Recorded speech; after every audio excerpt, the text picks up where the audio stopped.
वक्त का खाना नहीं था, पिता रिक्शा चलाते थे। बेटे के सर पर जिंदगी बदलने का धुन सवार था। अपने बुलंद हौसलों के साथ बेटे ने गरीबी के सबसे मुश्किल दौर से झेलते हुए पास की यूपीएससी परीक्षा और बना आईएएस। परिवार की गरीबी को देख लोग बेटे को रिक्शा चलाने को कहते थे। दोस्त के पिता ने इस लड़के को खूब अपमान किया। अपमान का घूंट पीकर इस लड़के ने सफलता की इबारत लिख दी। पिता अचार और रोटी खाकर जिंदगी बिताते थे, पर बेटे को तैयारी के लिए हर महीने पॉकेट मनी भेजते थे। संघर्ष की असली कहानी आपको झकझोर देगी। गोविंद जायसवाल ने बचपन से ही तय कर लिया था कि उन्हें आईएएस के अलावा कुछ नहीं बनना है। उनके पिता रिक्शा चलाते थे। दोस्त के घर खेलने गए गोविंद के साथ हुए बर्ताव के बाद उन्हें अपनी जिंदगी बदलने का धुन सवार हो गया था।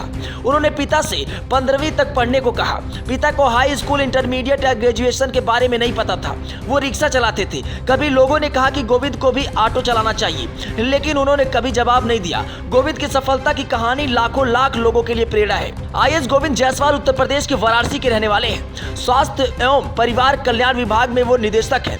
वो बचपन से ही उन्होंने जिंदगी में काफी संघर्ष देखा है और इस मुश्किल सफर में उनके पिता और बहनों का उन्हें भरपूर साथ मिला है। अगर आज वो इस मुकाम तक पहुंचे हैं तो उनके परिवार का एक बड़ा रोल है।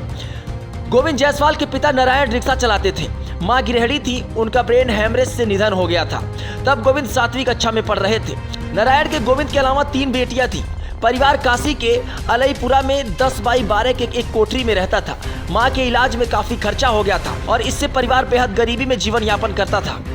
गोविंद जायसवाल एक दिन दोस्तों के घर खेलने गए थे और ये उनका बहुत अच्छा दोस्त था। वे एक ही कक्षा में पढ़ते थे। दोस्त के घर पहुंचने पर उनके पिता ने गोविंद से उनके घर वालों के बारे में पूछा।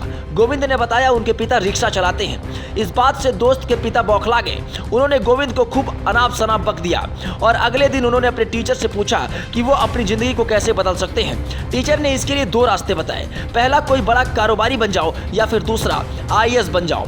यहीं से उनके दिमाग में आईएएस बनने का कीड़ा बैठ गया। परिवार की गरीबी देख लोग कहते थे कि गोविंद को ऑटो चलाना चाहिए। बहनों में दूसरों के घरों पर बर्तन मांजने की सलाह दी जाती थी।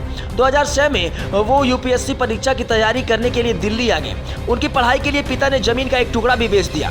गोविंद परिवार की स्थिति से भली भांति परिचित थे। उन्हें पता था कि वो ज्यादा समय नहीं ले सकते। दिल्ली आकर भी उन्होंने कोचिंग ज्वाइन की। अलबत्ता वो बच्चों को ट्यूशन पढ़ाते थे। रुपए बचाने के लिए उन्होंने एक टाइम का टिफिन और चाय तक बंद कर दी थी। 2007 में गोविंद ने यूपीएससी परीक्षा में अपने पहले ही प्रयास में 48वां रैंक हासिल किया। वैसे गरीबी की ये संघर्ष की कहानी आपको कैसी लगी? अपनी प्रतिक्रिया जरूर दें। बने रहें जेटी न्यूज के साथ। लेकिन अगर ये खबर आप यूट्यूब पर देख रहे हैं तो चैनल को सब्सक्राइब करना ना भूलें। फेसबुक पर देख रहे हैं तो पेज को फॉलो करना ना भूलें।